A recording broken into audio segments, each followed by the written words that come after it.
Meus amigos e minhas amigas, estamos a uma semana do dia decisivo para o nosso país. Eu acho que vocês já entenderam que isso aqui não é uma eleição normal não, né, minha gente? A gente vai escolher a ideia que vai reger o nosso país, para que lado o nosso país vai se bandear. E é claro, né, minha gente, com tudo que a gente já viu até agora, e que foi muita coisa, principalmente no domingo, eu posso dizer para vocês que muita água vai rolar.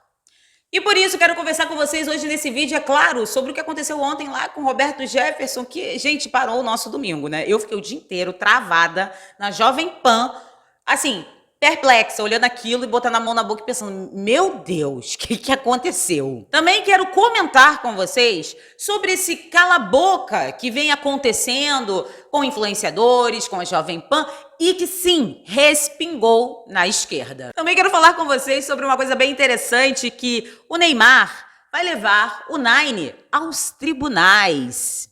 Se você gostou das pautas desse vídeo, fique comigo até o final, curta e compartilha esse vídeo. Então, vamos para a primeira notícia que saiu no site Conexão Política, está exatamente assim.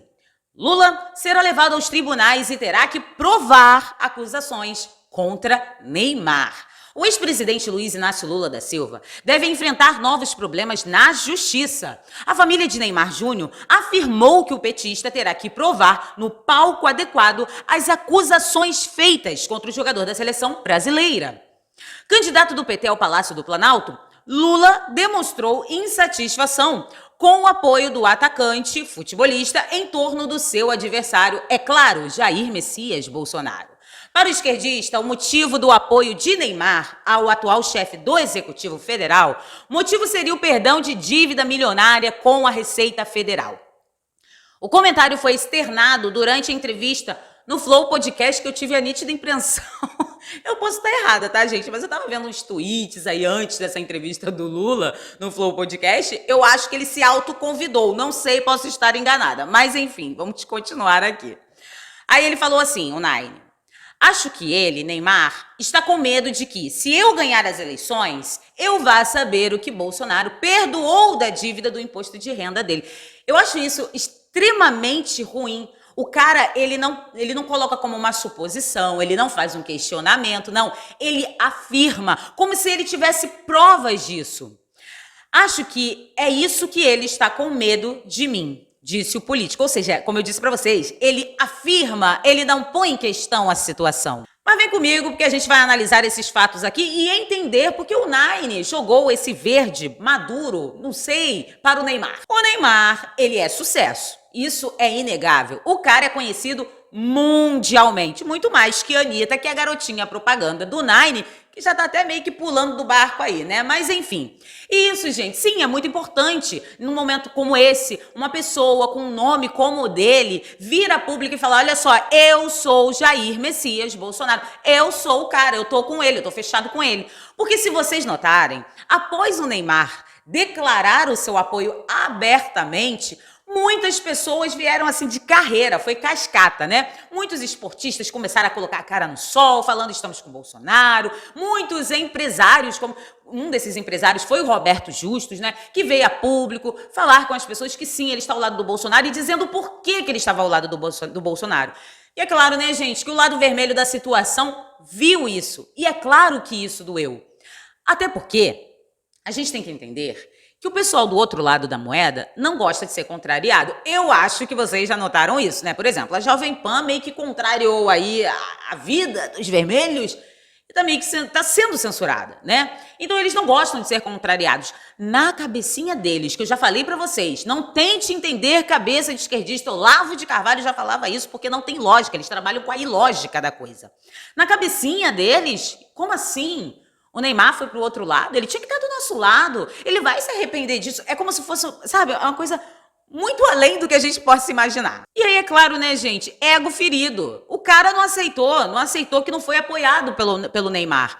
E a gente sabe muito bem que quando a esquerda ela não tem argumentos, que geralmente isso acontece, ela, ao invés dela contra-argumentar o que está sendo dito ali, ela começa a atacar o pessoal, a pessoa. Vocês entendem? Sempre foi assim. Se vocês abrirem aí um vídeo de debate de direita com esquerda, e vocês começarem a entender ali, prestar bem atenção, vocês vão ver que quando eles não têm argumentos, eles partem para o pessoal. Você é isso, você é aquilo, você não é inteligente, sei lá, algo do tipo. E vão pensar no seguinte, né? Para eles, perder um grande nome é meio que perder um pouco da força para se ganhar o poder.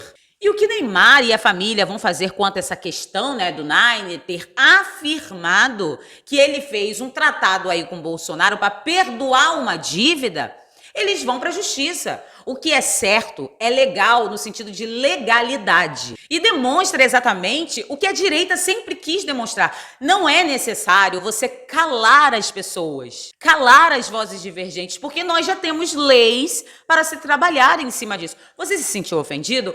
Pegue um advogado, entre na justiça, calúnia, difamação ou qualquer outra coisa que esteja ali dentro do que aconteceu. Você não precisa chegar ali e falar assim, olha só, fecha o canal da pessoa, olha só, fecha ali a página da pessoa, então fecha essa emissora porque eu não tô gostando porque estão falando de mim, senão eu vou chorar. É tipo isso? Isso não é necessário. Mas olha que interessante, meus amigos.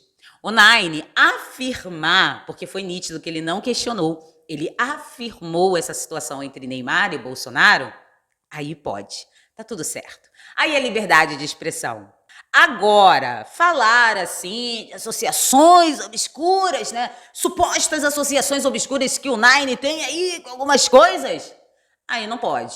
Aí não é liberdade de expressão, aí você passou desses limites. Que é isso? Não pode falar essas coisas. A gente tem que o quê? Apagar a história. E aí vem aquele negócio que eu sempre tô falando aqui com vocês, né? O que estamos presenciando é o cala-boca, partindo dessas pessoas de vermelho, e muitos se enganam porque acham que só porque é de esquerda, né, sou esquerdista, eu uso a blusa do Che Guevara, eu grito não acabou, vai ter que acabar, enfim, só porque eu sou de esquerda, isso nunca vai acontecer comigo. O que é isso? Eu sou isento disso, né? Tá igual lá o Danone falando que pode fazer o que vocês quiserem, eu tenho um Xandão que vai me ajudar. Ele falou isso no Twitter. Mas as coisas não são bem assim para os meros mortais, não, meu amor. Vem cá que eu vou te contar um negocinho. A matéria que eu vou trazer agora para vocês é do site da Jovem Pan. Preste bem atenção. Leonardo Grandini afirma que PT afirma. Eu vi o vídeo, tá? Porque eu deixo a televisão ligada aqui na Jovem Pan. E eu vi o vídeo, eu vi ele falando isso daí. Realmente ele afirmou, tá? Então vamos lá. Leonardo Grandini afirma que PT ameaçou expulsá-lo por defender a Jovem Pan. Minha gente, o Leonardo, ele trabalha na Jovem Pan. Ele é de esquerda? É. Ele é do PT? Ele é. Mas ele trabalha na Jovem Pan. É tipo assim, é como se alguém chegasse pra você e falasse assim, ó, vai contra o seu patrão, porque o seu patrão é de direita. Então você vai ter que ir contra o seu patrão, se você tiver que perder seu emprego, você perde, mas você tem que estar do nosso lado. Como assim? Aí vamos continuar aqui. O comentarista do Linha de Frente, Leonardo Grandini, que é filiado ao Partido dos Trabalhadores, afirmou que foi ameaçado por dirigente nacional da sigla após um comentário a favor da liberdade de expressão. Ele publicou uma carta em que repudiou a decisão do Tribunal Superior Eleitoral, que proibiu comentaristas da Jovem Pan de falar livremente sobre o ex-presidente e candidato à presidência da República, Luiz Inácio Lula da Silva. Após um pedido da campanha do petista acatado pelo corregedor-geral do TSE, Benedito Gonçalves, aí abre aspas, infelizmente fui recebido com uma série de ataques, xingamentos e humilhações por parte de petistas, que culminou nesta ameaça em me expulsar do partido, abrindo um processo contra mim na comissão de ética do PT, afirmou o Leonardo, que é o comentarista do Linha de Frente. Abre aspas novamente.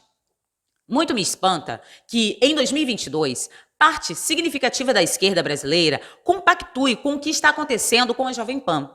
É uma emissora de décadas de existência, se eu não me engano ela tem 80 anos, que me convidou para fazer parte dos seus quadros sem nenhum tipo de restrição. Sempre me manifestei da forma com que acredito. Fecha aspas. Meus queridos, prestem atenção. Essa questão de censura, ela vai muito além de uma ideologia. É um tipo de situação que não interessa se você é de direita ou se você é de esquerda.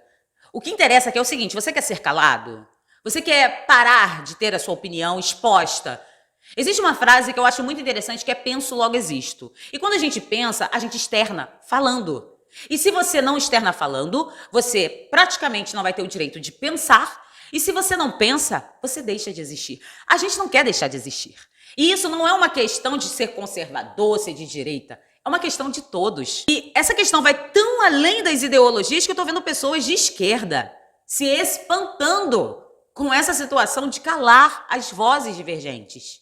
E é interessante, né, gente, quando a gente para pensar assim num passado recente, porque a esquerda sempre foi uma ideologia, tá, que supostamente tinha tomado o Brasil, porque os conservadores estavam tudo guardadinho no armário. Então, depois do Bolsonaro, que o pessoal começou a botar a cara no sol. E eles realmente jogavam a narrativa de que eram eles que lutavam pela pluralidade de ideias. Mas era muito fácil falar que eles lutavam pela pluralidade de ideias, já que só tinha a ideia deles na bancada. Eu quero ver lutar pela pluralidade de ideias quando existem duas ideias na mesma bancada. Aí eu quero ver. E é exatamente o que está acontecendo hoje. Na bancada da Jovem Pan não tem só pessoas de direita. Tem também pessoas de esquerda. Lá existe a pluralidade de ideias. E aí a gente se pergunta, se a esquerda sempre nos disse que lutava por essas ideias, né, plurais, por que hoje, em uma emissora, existe isso? E eles estão tentando calar. E a esquerda chegou num momento, tá, no Brasil, que eles não conseguem mais responder a certas perguntas, eles não conseguem mais dialogar sobre certas questões, porque eles erraram tanto no Brasil, fizeram tanta besteira no Brasil, que para eles se torna difícil ter a ideia divergente falando, mas vocês fizeram isso, mas vocês fizeram isso aqui, fizeram aquilo ali. E qual é a maravilhosa ideia deles? Vamos calar esse pessoal.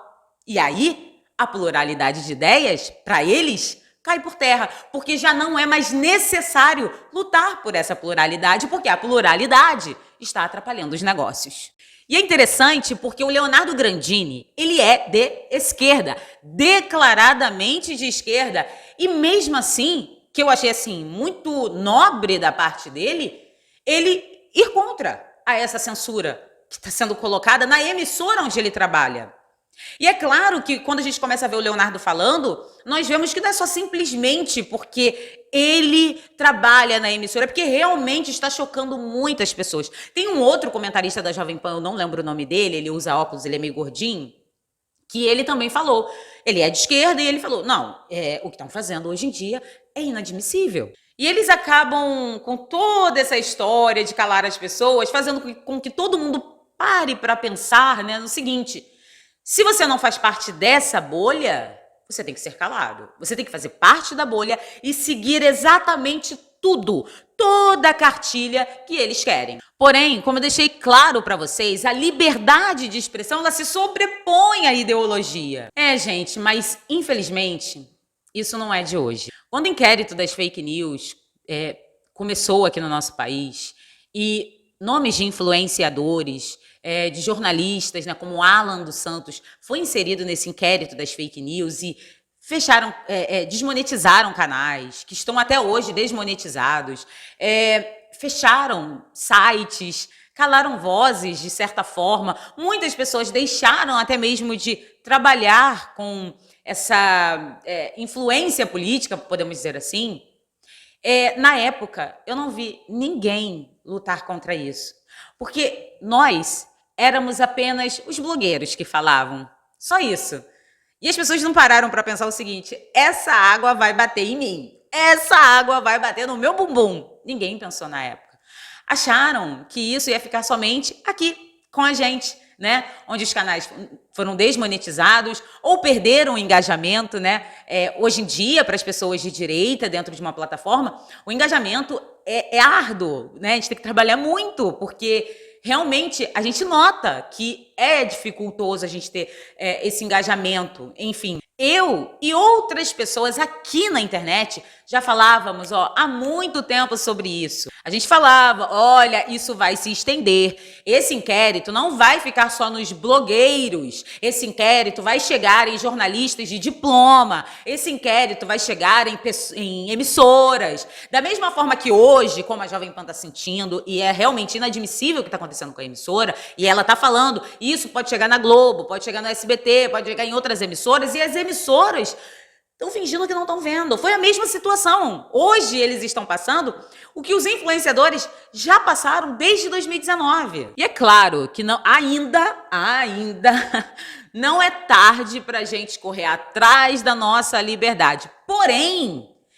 se todos tivessem se atentado, né, com a situação que começou em 2019, hoje nós não estaríamos passando por isso. Uma grande emissora não estaria passando por isso. Mas aprender, gente, nunca é tarde. E até mesmo pessoas de esquerdas estão enxergando que a nossa liberdade está, assim, escorrendo em nossas mãos como areia. E por conta dessa situação bizarra que o Brasil está passando, onde você tem que tomar cuidado com as palavras, é o que fomentou um pouco o que aconteceu ontem no caso do Roberto Jefferson. Ele estava em prisão domiciliar, todos vocês sabem disso. Ele também faz parte aí, né? Ele está inserido nesse inquérito das fake news. Não sou simpatizante de Roberto Jefferson, até porque o passado dele não é um passado honroso. Era amigo do Naide, do José Dirceu, participou aí do Mensalão. Então, assim, eu não posso dizer pra vocês assim, eu gosto dele, eu me simpatizo com ele.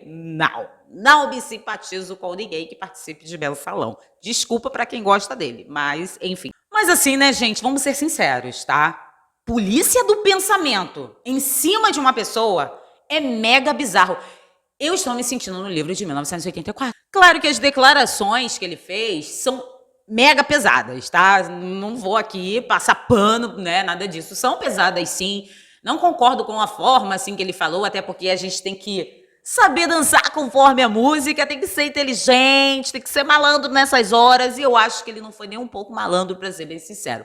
Porém, todavia, no Brasil, não existe uma lei dizendo que o que você pensa e o que você externa pode se tornar algo que te leve para a cadeia. Não existe isso, gente. A nossa Constituição diz que a gente tem liberdade de expressão. Lembrando que para uma pessoa ser presa, ela primeiro passa por um julgamento, ela tem esse tempo para poder se defender. E, sinceramente, não é bem isso que acontece com o pessoal que está ali inserido no inquérito das fake news, porque eles nem sabem o que está acontecendo. Os advogados não têm acesso ao processo.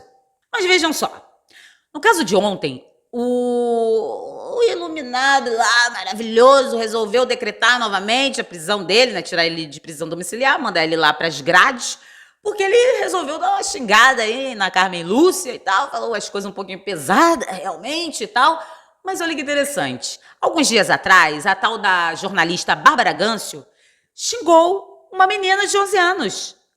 Nada aconteceu, ela tá tranquila, tá favorável para ela, ó, todo mundo calado, a mídia calada, ninguém falou nada, ninguém repercutiu nada, né? Deixa pra lá, deixa abaixo, porque é a nossa amiga, né? É de esquerda, é nossa amiga, é nossa companheira. E a mídia não faz nenhuma comparação, tipo assim, olha, que horrível, Roberto Jefferson falou isso aqui da mulher lá, não é legal, mas olha essa Bárbara Gâncio aqui também, falou isso, não foi de uma mulher feita, foi de uma menina que nem adulta é. Então, se o pau bate para Chico, também tem que bater em Francisco. Vocês concordam comigo? Essa balança tá meio tortinha aqui no Brasil. É bem tortinha, tá assim, já quase despencando. Num país com liberdade de expressão, se você é xingado, né? Por exemplo, eu já fui muito xingada. Se eu botar aqui para vocês o que já falaram para mim, minha gente, imagina. Ia ser uma loucura, né?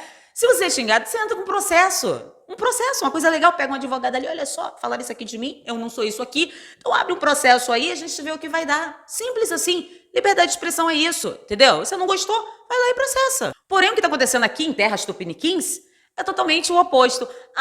Me senti magoado com as suas palavras, bota no cilindró, não gostei não, não gostei, falou mal da esquerda, gente, que coisa horrível. Põe no cilindró. E assim, o que me deixa mega espantada, eu já falei isso aqui, eu tenho que repetir, porque realmente me deixa espantada, é ver o silêncio sepulcral, assim, da grande mídia. Como se isso não fosse acontecer com eles, né? Como se eles fossem a última Coca-Cola do deserto. E é claro que o que ele fez contra os policiais é totalmente errado, e sinceramente, vou ser bem sincera aqui com vocês, eu achei, assim, de uma falta de estratégia dele eterna, tá? Como que você vai fazer isso? Você acha mesmo que você vai sair bem na história fazendo isso com a Polícia Federal? Eu achei assim, quem botou essa ideia na cabeça dele, se foi alguém, se não foi ele mesmo, né?